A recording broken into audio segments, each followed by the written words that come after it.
Welcome to the Great Girlfriends podcast, where we discuss life, love, laughter, and everything in between. We're your hosts. I'm Sybil Amuti. And I'm Brandis Daniel. And we have a special great girlfriend on the line. Hi, guys. Hey! Miss Mimi G. Oh! Mimi G from Mimi G Style. Hello. Yes. Hi, guys. So excited. We're so excited. We're very honest with the great girlfriend, so I got to tell them how we royally messed up. I don't want to be part of that royal mess up. I don't feel like I did that. Oh, please, Sybil, you're part of this. We're a team. Right. Take the fall with you. So, Mimi G recorded a full-on podcast. It was incredible, guys. Incredible last week. And I got to the point of editing the podcast and literally sounds like gibberish coming out of one of So I called Sybil and was like, you are not going to believe. This is the first time that has ever happened to us on a recording, ever. I was like, she was like, well, you email Mimi and I'll back you up. I'm like, really? Really? That's what she did, Mimi.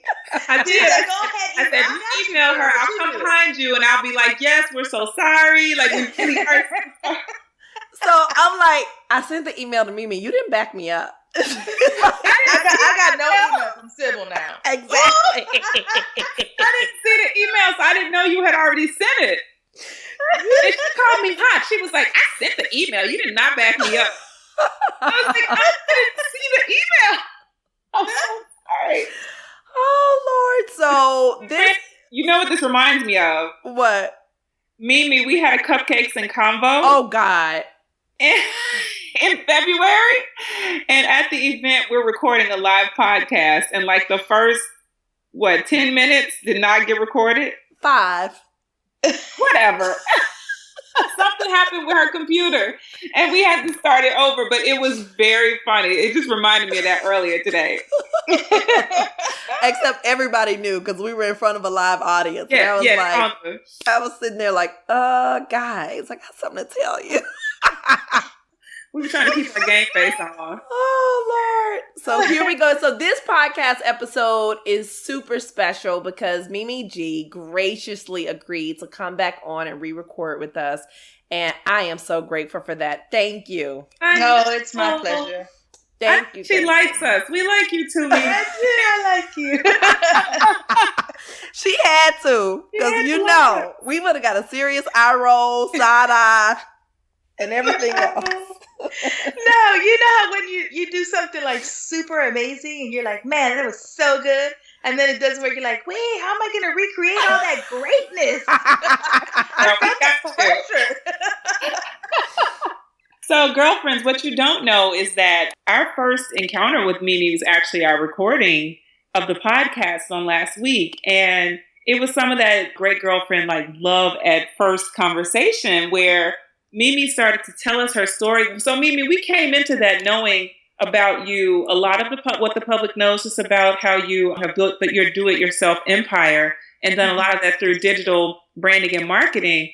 But hearing the backstory of how you even made it to California and how you were pregnant at 15 and how you left home to pursue California and it was a different California than what you imagined. All of that, that grit, we were just in awe because it really gave us more of an understanding of how this woman is really a do-it-yourself queen. In awe.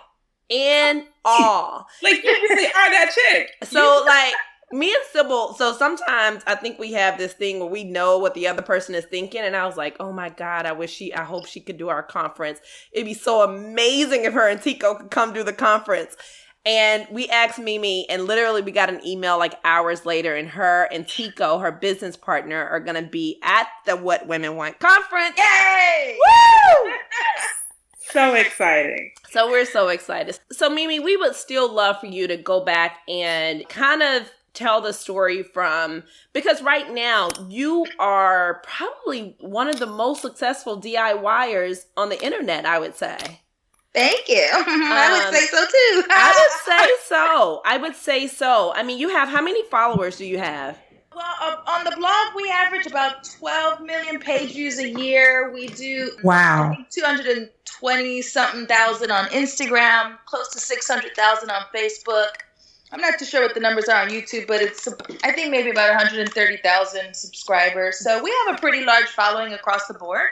I say we because I have a team of people who help me do this because I can't do it by myself anymore. This is so crazy. I guess, okay, I'm going to go a different direction than where I thought I was going to go.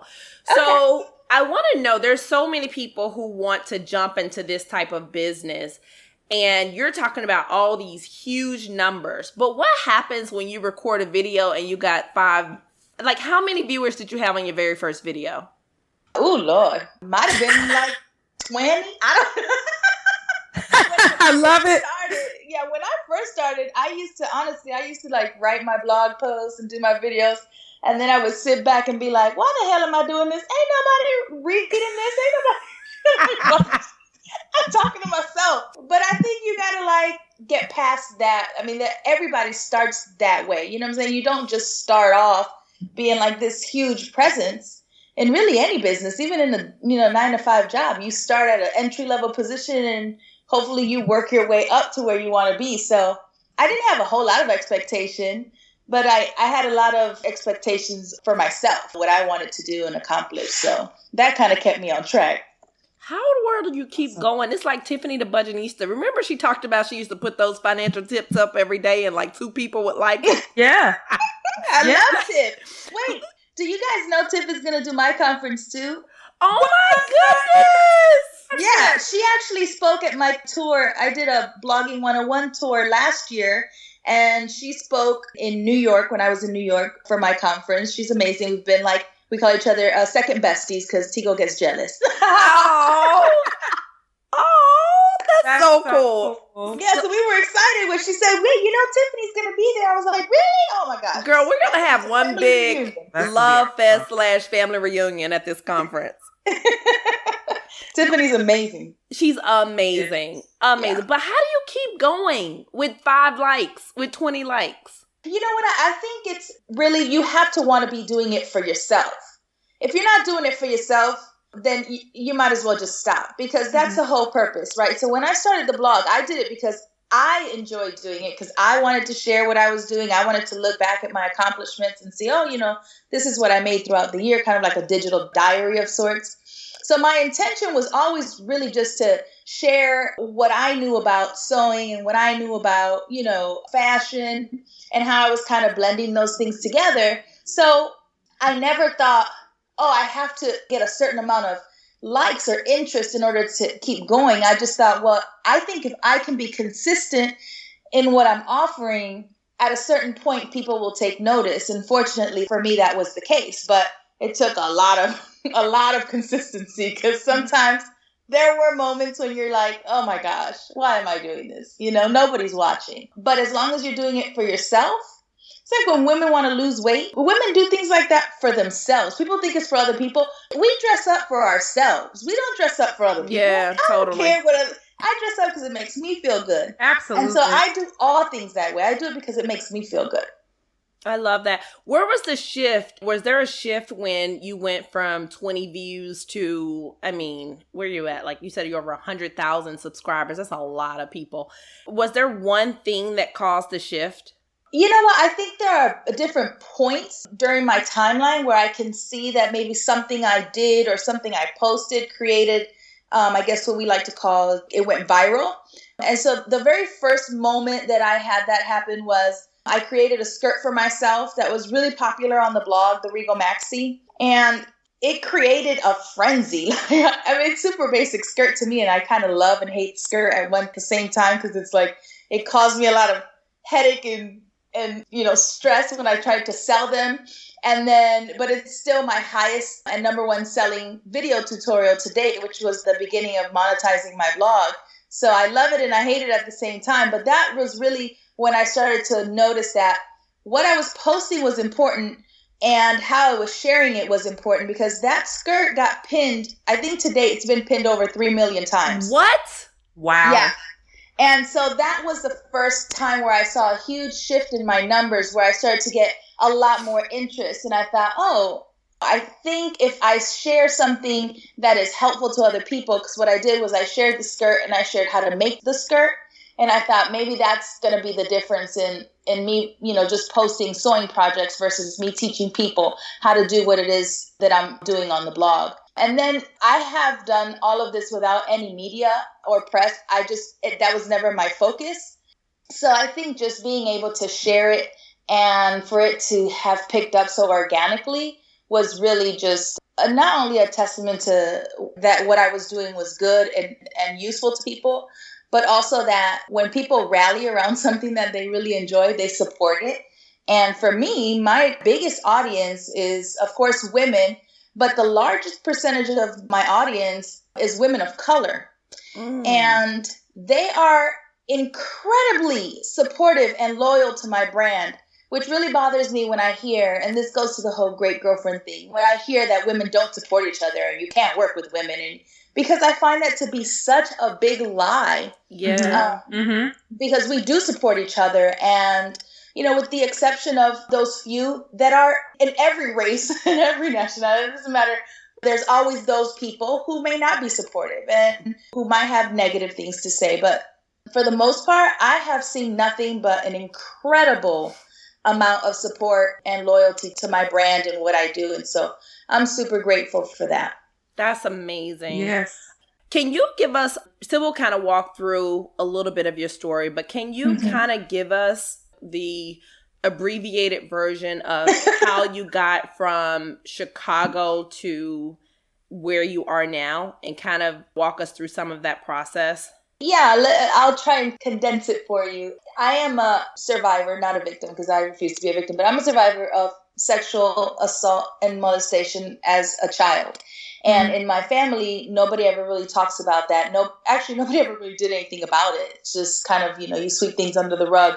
And I think I was in a point where I just needed to go away. My family life was just not good or healthy for me. And there was a lot of physical abuse that was going on. And so when I was 15, I decided I was going to leave home, and I made my way via Amtrak train to California. And when I got here, at 15, you're like, I can do anything. Nothing's ever going to happen to me. Right. And so that's kind of what my mentality was, like nothing could happen to me. And I came to California. I didn't have anything. I didn't know what to do. I was homeless twice in California, once when I first got here, and then again with my oldest daughter, who's now 22. And as a teenager, you kind of just do whatever you have to do to get by. And so that's what I did. I stayed in anybody's house who would take me in. I tried to help as many people as I could by offering to clean a house or pick up garbage or whatever it was, And then eventually I met somebody and we got married. And because it was the one thing I knew would kind of put my life in order, I thought, would take me off the streets, give me some normalcy. But that ended up being a very physically abusive relationship. And I went from one to another because we fall into that pattern, unfortunately. And it took me a long time to get out of it. And once I did, then I started to kind of take things into my own hands and kind of really take a look at what I was doing and what I was allowing to happen in my life. And I started focusing on raising my kids. I was a single mom, and I worked 2 full-time jobs at one point just to make ends meet. And then after that, I just, I decided that I needed to do something to help me get through the day, something that would bring some sort of fun and excitement to my everyday 9-to-5 job. I was stressed out, coming home crying and having mini breakdowns in the bathroom, and then I'd clean up and go and feed the kids, A lot of women have this story, And then it took me a long time before I realized that I had control over my life and that the circumstances of my life really did not dictate where I was going to go or what I could do. And so I stopped using those things as excuses and instead started making better choices. So when I started the blog, that's why I started it, because I needed an outlet. So I literally poured myself into that. And then from that grew what I know now to be Mimi G Style and this amazing, fully staffed business that I run every day. So. Okay, but Mimi, you gotta share, because this is one of the pieces to your story. Brandis and I talk all the time, and we tell people, when you believe in your vision and when you step out on it, people will participate. People see it on you. And Yes. sometimes it's just a matter of them seeing you see it, like you owning it, before they can actually say, okay, I support you. And sometimes, we're waiting. Do people understand? Do people see my vision? But your boss was like a really huge supporter. Yeah. And he saw this big picture. He did So can you tell that story? I love it. So every time I speak about my story or I have a conference or something, I always talk about Steve. So everybody knows who's attended one of my conferences knows who Steve is. So Steve was my boss. Mm-hmm. I never lasted at a job any more than a year or two, but I worked for Steve for almost 8 years. And I think if you're lucky enough along your life, you meet somebody who sees something in you that you don't quite see in yourself. And Steve was that person. So, I would come to work every day and something I had on and he'd be all excited. Like, did you make it? Did you make it? And I'd be like, yeah, I made it, And then we would be outside or in a meeting and somebody would say, oh, I like your dress. And he would say, oh, she made it, And I'd be like all embarrassed. I'm like, oh my God, like a parent, But he always knew that what I was doing was not what I was meant to do. So he would ask me all the time, what do you want to do with your life? And I would say, I think I want to be a fashion designer because I think that's what I wanted to do at the time. And, we had a conversation and he's like, well, what do you need? And I was like, well, money, duh. And he was like, okay, well, how much do you think you need? And so I was like, I'm guessing like $25,000, $30,000. I don't know. And he said, well, you should really work towards that. And I thought to myself, thanks for that nugget of information. I was like, okay. So we ended up talking the rest of the day, and I went back to work and didn't think much of it. The next day when I came into work, I take my keyboard out and put it on top of my desk, and there was an envelope. And when I opened the envelope, there was a check for $35,000. That is insane. Yeah. Steve, let me give you my home address. Since you like to invest in women. Steve, call us. Come on, Steve. Okay. So I immediately ran into his office and I was like, I can't take this. And he's like, of course you can. And I was like, no. I really can't take this because I can't be responsible for your money. And he said, oh, you don't have to be responsible. I just want you to do it. I said, I can't pay this back, Steve. And he's like, you don't have to pay it back. And I was like, oh my God. And so, a little bit of me was like, what does man want? What you want from me, Steve? I ain't sitting on your lap now. Come on. Right. So I took that money and I designed my first collection. That was in 2010. We had all the samples done. We took it to runway. We had a really great presentation. I got to do that walk at the end, with all the models. And I felt such a sense of accomplishment. And I was so proud of myself that I did it. But I hated the entire experience because it was not about being creative. At that point, being a fashion designer is really about selling. Right. Yes. And I was like, this is about selling. And that's just not how I'm built. I was like, I like the sketching and the making part. The rest of it, I don't want anything to do with. And so I thought, well, this is not what I want to do. So I had to go back to the office and be like, yeah, Steve, so that's not what I want to do. And I was terrified. I thought he was going to yell or something. And he just looked at me and he said, well, figure out what it is you do want to do. And I thought, okay. But you know what, Mimi?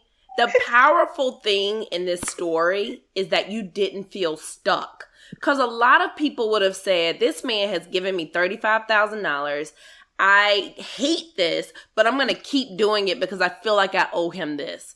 The fact that you actually made the decision and said, I don't like this, free you up to actually live out your purpose. I think that's very true. But, I think at that point in my life, I was doing everything for everybody, much like I think a lot of moms and women do, until I realized why I'm constantly sacrificing what I want and how I feel for the sake of other people, my kids, my husband at the time, all of those things. And I was doing what everybody else wanted me to do versus what I wanted to do.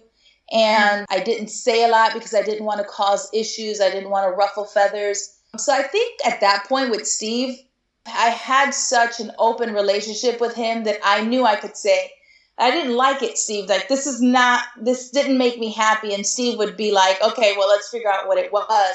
And I think at that point in my life, I truly, honestly, I just didn't care. I was going to do what I wanted to do and figure out how to do that.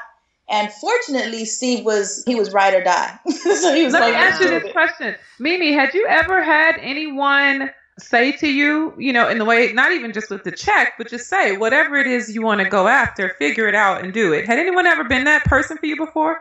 No, actually the opposite of that. Because when I left home, the resounding comments from my family to my mom was always, oh, she's ruined her life. She's never going to be anything. She's pregnant. She's got kids. She's a single mom. That was always the consensus. So that's all I had ever heard, was how I was not going to do something, how I had ruined any possibility of having a fruitful life because I got pregnant and ran away from home. So wow. Steve was that person to me, and a lot of things that I didn't even realize till after I stopped working for Steve was how much I had actually learned business-wise from Steve. Because aside from his generosity with the money, he was always including me in meetings. So if he had a conference or he was having some sort of investment meeting, he would always let me sit in. He would ask me to sit in, listen in on calls. And he took an interest in teaching me things that I had no idea about. So like when he found out that I had never left the country, he was like, what do you mean you've never left the country? Because to him, that seemed nuts. But I was like, what are you talking about? I never, Chicago and Cali, that's it, And he was, so every time that he would be asked to speak outside of the country, he would say, I don't fly without my assistant. And so he would take me. He was the very first one who took me out of the country, got me my first passport. So after I left him, I realized as I started building my business and running it, that I had learned so much from Steve on a business level that I just hadn't realized. And now I'm just like unbelievably grateful for all that I learned from him. And let me say this too, Mimi, because that's so important. A lot of times people say, I had these jobs and I wasted my time when I should have been doing X, Y, and Z. But I'm a firm believer that all things work together for the good, which means it doesn't matter if you were scrubbing floors or if you were answering phones or if you were, you're a VP and now you want to be a singer. All that experience comes together. It rounds up and it summarizes, it brings you to intelligence that you can use. So none of that is actually taken for granted. It's really about us saying, all right, what is the value in that experience that I had and what can I utilize? Because now I'm sure you have business savvy that many bloggers and do-it-yourselfers and people in that community wouldn't have because you had access to someone who saw larger business models and was able to speak to it. Right, absolutely. I say this every time I am talking to a group of women specifically, but I say, if you're the smartest person in the room, you're in the wrong room because I think one of the things that people often do is when they're receiving information or criticism or whatever it is, they have a tendency to be like, oh, yeah, I know. Yeah, I know. And I never know.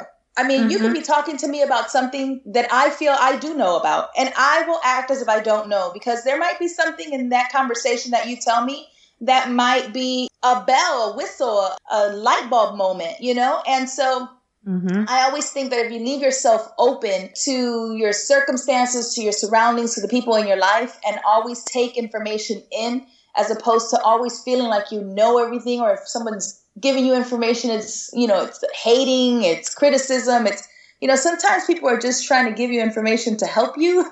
Yeah. Right. And unless you're able to take it and really hear it and then do something about it, you won't progress. And so I try to take as much information as I can. And I say this to everyone, even in a day-to-day, like 9-to-5 job, which I had with Steve, is I took advantage of all of those opportunities. I wanted to learn as much as I could.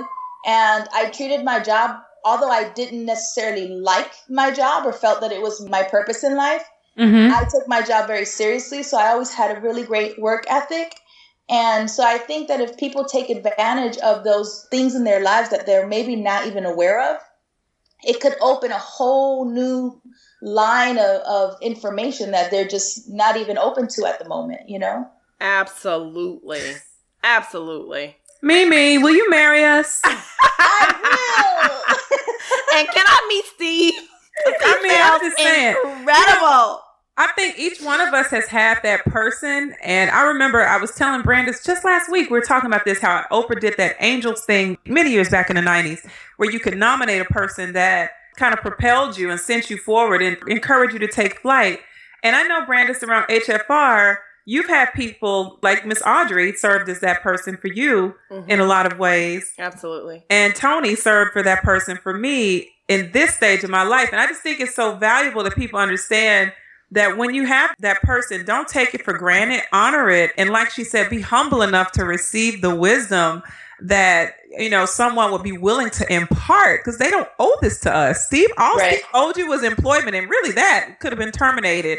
But he gave you so much more. He gave you wealth, you know, and it's like when we start thinking about the amount of wealth that we actually get from these people, we can't take that for granted. Even if it's at a job that we hate, it could be the worst job on the planet, but the experience is wealth, the proximity, the wisdom, all that stuff is wealth that we have to be willing to take and say, this is actually wealth for me. This is money in the bank. This is wisdom in my pocket. You know, this is all good for me. Yeah, that's absolutely. so true. That's so true. I was thinking, Sybil, every job I ever had, I always had the one in the office that the person called the B. That was always my boss. And every job, literally every job I've ever had, I've always had that woman be my boss. And I'm so grateful for it.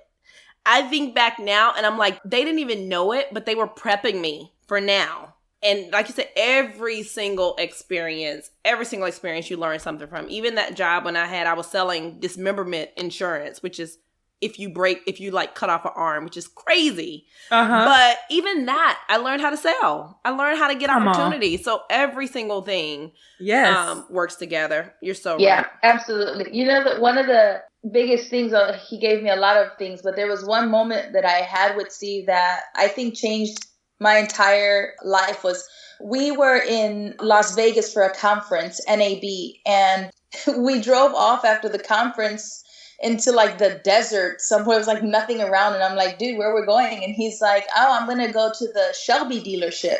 And I was like, oh, okay. So we drive up to this Mustang dealership, and he's like, I'm about to buy a car. And I'm like, okay. Now, you know, at the time I was his personal assistant, so I knew a lot of the things that he was going through. He was, you know, at the time going through a divorce. There was a lot of financial stuff going on, and he's like racking up this car, like having all this stuff added. And the guy's like, we're looking at about $90,000. And I'm thinking, what the hell?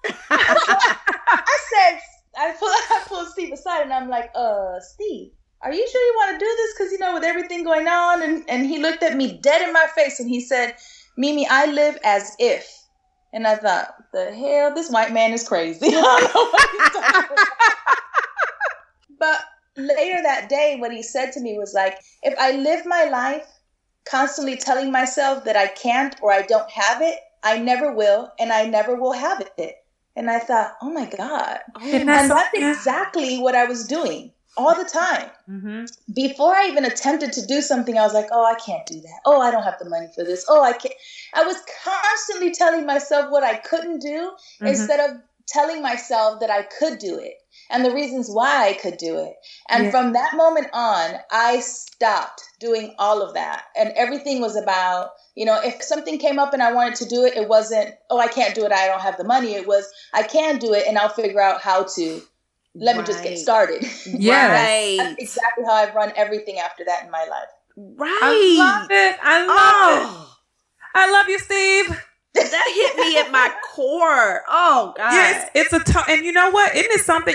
You're the same person with a different perspective, and it changes your strategy completely. Yeah, absolutely. It changes everything, your eyes, everything, your vision for life. And I mean, honestly, it gives you the ability to say, I can do things myself. I can craft it myself. I can create it. I can envision it. I can make it happen, and I can empower other people. And I understand even more. The more you talk, Mimi, honestly, the more I get the power behind your message of do it yourself. Thank you. Absolutely. I love it. Absolutely. Oh, I love it. Yeah. So, Mimi, tell us. Okay, so because Tico's on the brand side and the strategy side, and you're on the, I would say you're a brand strategist as well, because you can't do all of that crafting and building without having a vision for it.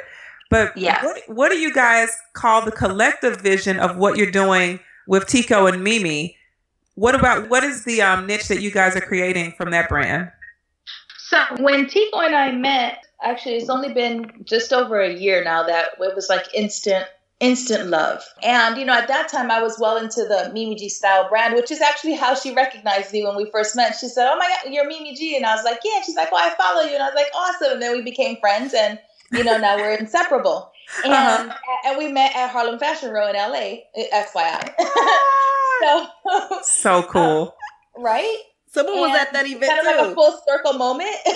Yeah. We were all in the room together. Yes. Me, you, Sybil, and Tico. That's amazing. That's amazing. So we decided that we wanted to do something together. And for me, my brand is very DIY focused. But, I have a lot of fashion stuff that I like to incorporate that doesn't necessarily always work well on my blog, because people expect me to teach them how to make what I'm wearing versus me just telling them, "Oh, I got this dress from Zara." So when Tico and I came together, it was kind of like a way for me to be able to separate that business a little bit. And because we love all of the same things, but we have completely different styles, we thought, wouldn't it be cool if we could teach women how to wear one item more than one way? Because, a lot of people aren't visual when it comes to those things. And so that's what we started to do. So if you go to the blog or our IG, you'll see that we're wearing the same exact item, but we style them completely different to give women options in their closet, And so a lot of times they'll be like, "Oh my God, I have those items in my closet, but I would never thought to put them together." Yeah. And so that's why I think our brand has taken off so well, because we've only been doing it just over 6 months now. And I think our IG following is almost 16,000. So it's been growing really fast. Yeah. And I think people just really like our chemistry and the contrast between us. And, we're just grateful. It's so much fun what we're doing. And then we started our YouTube channel. So we're just basically just an outlet to be silly as hell on there. I love it. I'm always on you guys' page and I'm shopping, and I love how you guys will take some of the basic core pieces and just swap it out. And truth be told, with different body types, you do see something on someone and you're like, Mimi is petite, so I'm a giraffe, child. I am so tall. And, could that look good on me? And then you see that Tico is taller than you, and Tico has a different frame. And the same camo blazer or something can look equally as great on her when paired with the right slacks or whatever the case. So I love the spin. It's like the remix on everything in your closet. And it makes me feel like I'm underutilizing half my closet, in fact. Yay, that's good. That makes me happy. That means you'll look into that more. Yes, remix, girl. It's such a cool concept. I love looking at your Instagram. I do. When I come to LA, Brandis, our next trip to LA, we're going to take a picture. Mimi stands in a spot like that's on the street, and there's it's like she's coming out of a building and she looks to her right and tilts her head low. I want to reinvent that same look when we go to LA. Her spot, they should actually put a star there for you. They really should. This should be your walk of fame right there. Because no one else can stand there and do it like you do. I love it though. Oh, that's so good. It is good. I mean, I really celebrate. I'm telling you, when Brandis and I first heard about you and Girlfriends, we heard about her just so you guys understand the depth of the connection layers. So Drina Whitfield is our public relations representative and of Drina of Whitfield PR. And she is great girlfriend to Tiffany the Budgetnista. And Tiffany the Budgetnista is great girlfriend to myself and Brandis and Mimi. And so isn't this something? And so Drina introduced us to the idea that we could interview. We're like, absolutely, we'd love to talk to her. But then when we got on with you, it was just such an instant connection. And I really do feel, you guys helped me out, but I feel like women of a certain caliber attract and retain each other. It's almost like a web just grows and grows. Yeah, absolutely. Right? Sybil came up with this term. Remember for the Wealth Conference, you said the friendship web? Yeah. I think that's such a great term. It's the friendship web. That is a great term. It's like when you see like a spider spinning a web and they go around and around and around and around. When you see like all of the different friends that are like bullets or knots on your belt, and then another person links to that and another one links to that. And it just goes on and on and on. But when you look at all the characteristics of the women that are in the circle, there's a lot of the same core characteristics: honesty, integrity. I'll say it in the web that I see building here, not just entrepreneurship, but like a liberated spirit, and just determination to see things get done, and passion for other women and passion for life, and, no hateration, no mean girl stuff, none of that stuff. No, look, I think, my entire brand was built on the philosophy that the more I share, the more I get back. And it hasn't failed me yet. So give as much as you possibly can of yourself, and it comes back to you. I love it. There's two things, Mimi, that I want you to bring up because they were really important in our previous recording. One is your viewpoint on friendship with women and how that changed once you met Tico. I would love for you to get into that because we have a lot of great girlfriends who say, I love listening to great girlfriends, but I just can't find any great girlfriends. Like, where do you find these great girlfriends?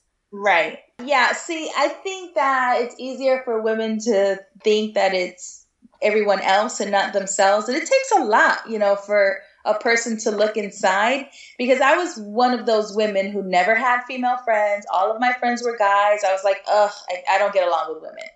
I can't have girlfriends. And, it took me a really long time to realize that the issue was not the women who were around me. The issue was me. I was blocked off. And, there might have been good reasons and bad reasons for all of that. But, because of my history, I was very guarded and I was afraid to open up and let people in, and at the same time, I was insecure about myself. And so being around women didn't help me because it just made me feel more insecure. And those were all personal issues. That had nothing to do with the women who came in and out of my life that I was just not able to embrace. And it wasn't really until I started the blog that it forced me to change, because I'm a very shy person. If I walk into a room full of people and I don't know anybody, I will be the person in the corner, like on my phone. It's very hard for me. And so when I started the blog and when I gained popularity and people start to recognize me on the street, that was a real surreal moment, because people were coming up to me and hugging me, and they were like, oh my God, I love you. I follow your blog. You're so inspiring to me. And I had no choice but to be like, hi, hug them back, like, to, take pictures and do all that. And I had to force myself to open up. And now it's like second nature. I can't go just about anywhere without being stopped by somebody. Now I love it. It excites me because it just reminds me that my message is growing and it's reaching more and more people. And by the time I met Tico, I was fully secure in who I was, what I wanted for my life, who I was as a mom, as a woman. So when she came along, she's like, my goodness, Tico's like a burst of energy. You can't even help but to be like, oh, I love you. When she poured into me like that, I was fully equipped and ready to pour back. And that's what we did. We just poured into each other and continue to do so. I love that. I love that. Okay, one more thing. I want to know, for the woman out there who's working a job, who has children, right? And they say, how in the world am I supposed to start something when I've got these kids at home? I've got this job that I got to do. I've got all these household chores. I'm a single mom. How do I make this work? I think that's always hard for everybody. And for me, I needed to take account of what was important, what it was that made me happy. So, what was your situation when you started Mimi G Style? So I was working full time and I was sewing and trying to blog on the weekends and after work. And the house, I'm a bit of an obsessive person. So I'm like always cleaning and everything had to be in its place. And, I was working myself to death and then stressing myself out when I got home, because if everything wasn't perfect or things didn't get done, my entire energy, my whole being would change. And I had to really get to a point where I was like, look, if I want to succeed at one of these things that I'm doing, I need to let something else go. And the part that I needed to let go was the negative part, which was me stressing over things that weren't important. So now when women ask me, how do you do it? And I say, well, I do what makes me happy first. And then everything else falls behind that. And I made sure that my kids were very responsible, even as kids, like when they were little, like make your own bed. Mommy's not coming in here to clean your bed. If you got laundry, go put it in the basket. I gave them responsibilities because I needed help. And so I had to turn my household into kind of an organized madness. Everybody had a job. everybody was helping mommy because mommy was doing something that was going to help the entire family. And I think they understood that. And so when I, then it was like I'd come home and the house was a mess and I'd be like, oh, well, it's just going to stay messy. Friends would come over and be like, there's dishes and probably some drawers on the floor, but just ignore it because I ain't cleaning it today.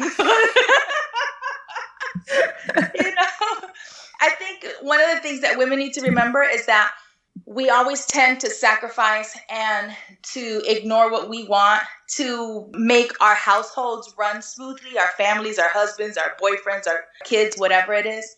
And that's actually the opposite thing that you should be doing, because you don't have to sacrifice yourself in order to make other people or even yourself happy. You have to make sure that you take care of yourself first, so then you're fully and better equipped to help those around you that depend on you. Because if I'm unhappy, child, everybody unhappy. Exactly. Okay? Exactly.